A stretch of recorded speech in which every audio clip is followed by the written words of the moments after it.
Dear students, class 11th में आप लोगों का स्वागत है। स्टूडेंट्स, आज का जो हमारा टॉपिक वाला है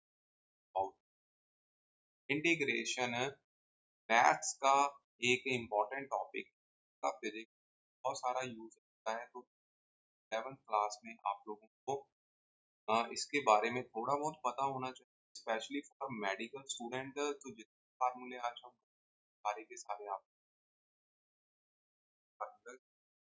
helpful solving the or deriving the expressions of physics in different chapters। बच्चों, यहाँ पे इंटीग्रेट क्या करेंगे, एक सिचुएशन कंसीडर करें कि आपके पास एक का मास है और आप यहाँ अप्लाई करें पर एफ फोर्स। जैसे ही आप फोर्स अप्लाई करो, अप्लाइड फोर्स बॉडी मूव है।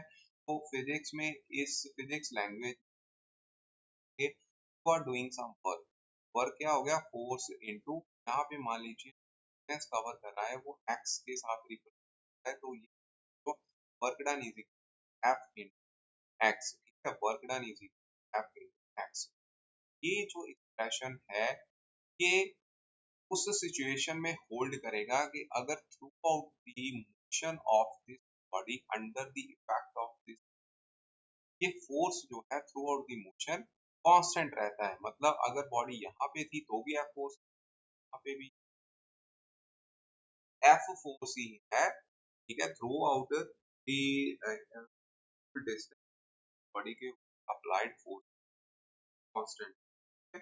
लेकिन अगर जो थ्रू आउट द मोशन ये फोर्स कांस्टेंट ही रहता है, तो फिर ये एक्सप्रेशन होता है।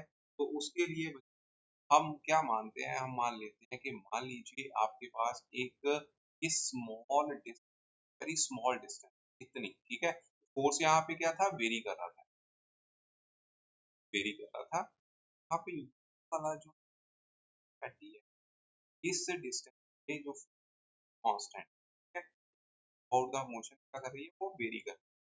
ये एक्सप्रेशन कुछ इस तरीके से आप लिखो, that will be F dx. ठीक है, एक्सप्रेशन कुछ जाएगा। अब बच्चों, यहाँ पे आप फिर टोटल वर्क डन कैसे निकालोगे, आप क्या क्या इंटीग्रेशन पे कुछ सुटेबल लिमिट में कि आपकी फंक्शन यहाँ पे एक्स नॉट थी, बाद आप एक्स, ये सुटेबल लिमिट से आप आपको टोटल वर्क देगा। So basic use of integration के, अगर कोई एक फैक्टर नहीं रहता है फॉर द मोशन, तो वेरी कर रहा है, तो अगर वो वेरी कर रहा है तो उसको हमने क्या लिख दिया, यहाँ पे स्मॉल डिस्टेंस, स्मॉल चेन के लिए वो कांस्टेंट मान लेंगे और वहां से फिर suitable limit of integration final expression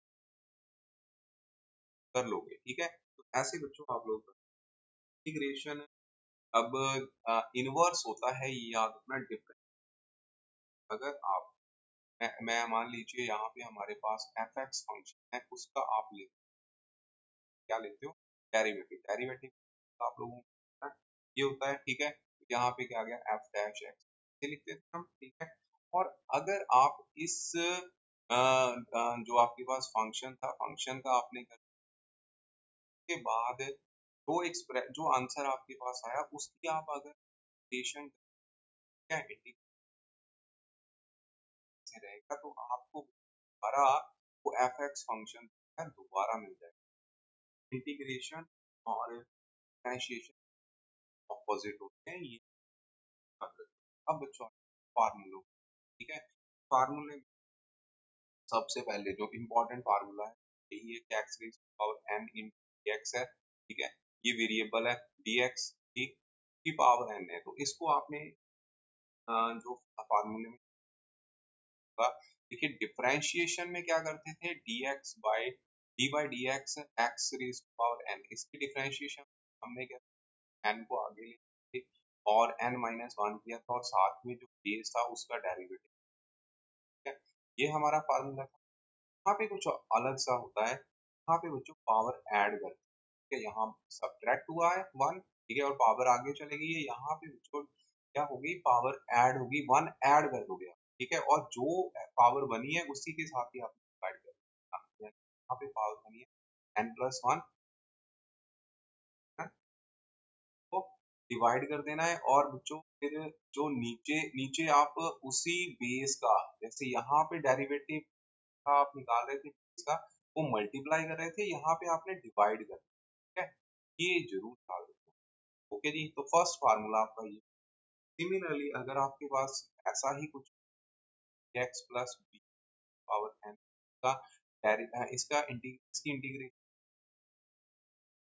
x plus B raise to power n+1, ठीक है, डिवाइड बाय n+1 इनटू साथ में क्या होगा, डेरिवेटिव, ठीक है, डेरिवेटिव आप नीचे लिखना है ना कि ऊपर, ठीक है, क्योंकि आप सिंपल डेरिवेटिव में क्या कर रहे थे कि A X plus B power n का डिफरेंशिएशन, ठीक, क्या होगी, n आगे चला जाएगा, ए एक्स प्लस बी पर n का n-1, ठीक है, और साथ में जो डेरिवेटिव है डी एक्स का A plus D by D X जो है e एक्स प्लस बी का डेरिवेटिव आप मल्टीप्लाई करोगे, यहाँ डिवाइड करना बस इतनी बात है, ठीक है।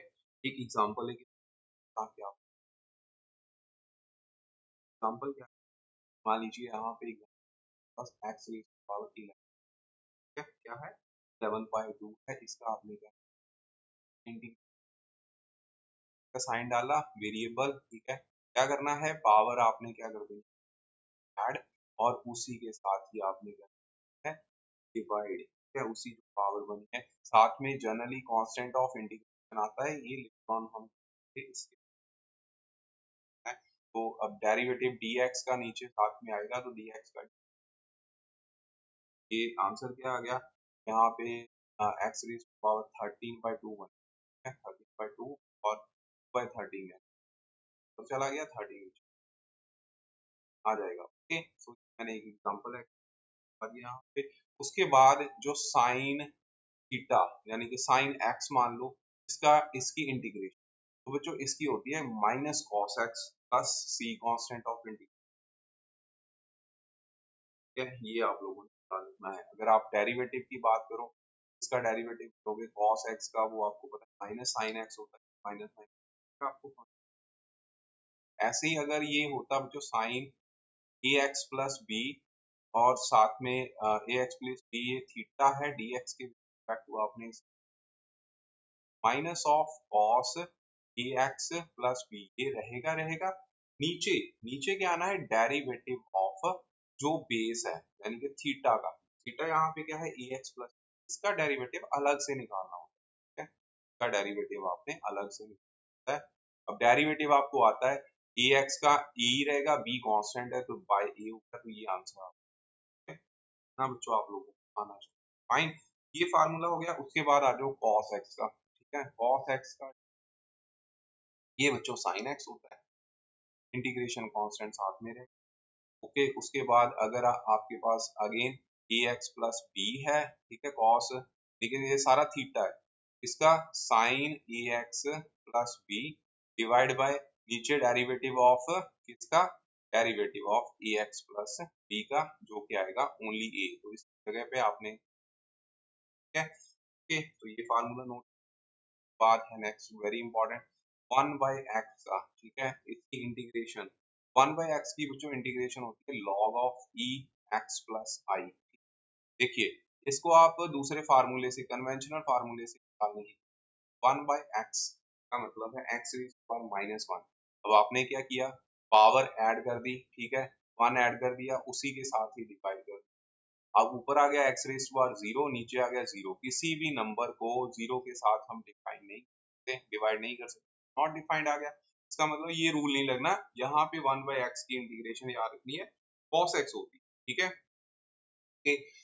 एक नोट कर लो, पॉज करके कर लेना थोड़ा, मैं क्योंकि मैं शॉर्ट में करवा रहा हूँ ताकि आप लोगों का टाइम भी वेस्ट ना हो, ठीक है, यहाँ पे बच्चों log ऑफ ये क्या आएगा ए एक्स प्लस बी, इसको इसको 1/x ही मान लो, लेकिन इसका डेरिवेटिव जरूर निकालना है क्योंकि बेस यहाँ पे क्या है, एक पूरा एक्सप्रेशन है, ठीक है, सिंगल टर्म नहीं है, okay, very important, E raise to power X की integration E raise to power X ही होती है, साथ में इंटीग्रेशन कांस्टेंट रहेगा, ओके, ये आप लोगों ने साथ में लिखना है, ठीक है जी।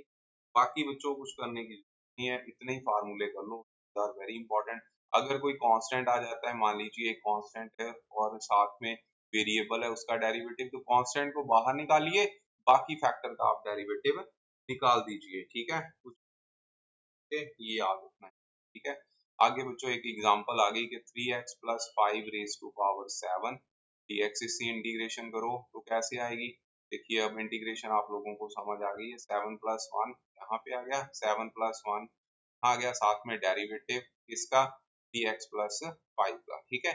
तो अब हम क्या करते हैं, दो लाइनें लगाते हैं, इंटीग्रेशन और डिफरेंशिएशन, दोनों कंसेप्ट को साथ समझ लेते हैं, ओके, ताकि हमें फाइनलाइज टॉपिक फाइनल, ठीक है।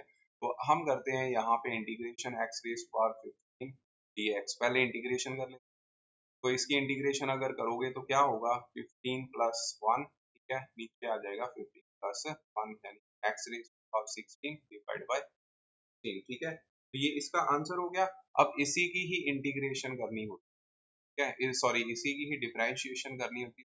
कैसे लिखना था, डी बाई एक्स, ठीक है, D by D X, X raise power 15, क्या होना था, 15 आगे आ जाना था और साथ में 15 माइनस 1, 15 माइनस 1 कितना हो गया, 14, वो ऐसे है। डिफरेंशिएशन में ये आंसर आया, इंटीग्रेशन में ये आंसर आया, इसकी दोबारा इंटीग्रेशन कर, ठीक है, इसकी दोबारा इंटीग्रेशन कर दो। 15 as it is, X raise to power 14 plus 1 15, आ गया, 15 के साथ कट गया 15, एक्स रेज टू पावर 15, वही फंक्शन हमें दोबारा मिल गया, ठीक है। इंटीग्रेशन डिफरेंशिएशन, ठीक है, ऑपोजिट। कई बार क्या होता है, कुछ ऐसी सिचुएशंस आ जाती हैं जैसे कि साइन 2x स्क्वायर dx, ठीक है, sine sine sine sine square x into D. यहाँ पे बच्चों ट्रिग्नोमेट्री का एक बहुत ही इंपॉर्टेंट फार्मूला लगेगा, याद रखना ये मेरी बात, अब आप लोगों ने फार्मूला नोट कर लेना साथ में, sine 2x minus 2 sine square x, ठीक है। तो यहाँ से साइन स्क्वायर, क्योंकि साइन स्क्वायर x का कोई भी ऐसा फार्मूला नहीं सीधा जिससे आप इंटीग्रेशन सीधा निकाल सको, ठीक है। क्या करना है, आपने ये वाला फार्मूला अप्लाई करना है, ठीक है, ये फार्मूला आपको याद रखना पड़ेगा। यहाँ पे फिर साइन स्क्वायर x की वैल्यू जो कि कितनी आएगी, 1 minus cos 2x divide by 2, ठीक है, ये वैल्यू आएगी। अब आप इंटीग्रेशन अप्लाई कर सकते हैं, ठीक है। मैं नेक्स्ट पेज पे कर देता हूँ, पहले आप मैंने क्या लिखा है, sine square X is 1 minus cos 2x by 2, ठीक है। आइए ये फार्मूला लिख लेते हैं पहले, ठीक है, उसके बाद फिर नेक्स्ट करते हैं। हमारे पास फार्मूला क्या आया, sine square X is equal to 1 minus cos 2x divide by 2, ठीक है। तो अब आपने इंटीग्रेशन का साइन लगा देना है, इसी की निकालनी थी, तो इंटीग्रेशन ऐसे निकालनी है कि 1/2 दोनों साइड एक बार, दोनों साइड मतलब 1/2 के साथ आपने क्या है, दो जो 2 है वो 1/2 और यहाँ पे cos 2 है, दोनों में लिख देना। अब इंटीग्रेशन 1/2 dx की अलग से कर दो, cos अलग से कर, सीधी है, ठीक है, 1/2 इंटू एक्स आ गया, ये अलग से आ जाएगा x/2 माइनस, ठीक है।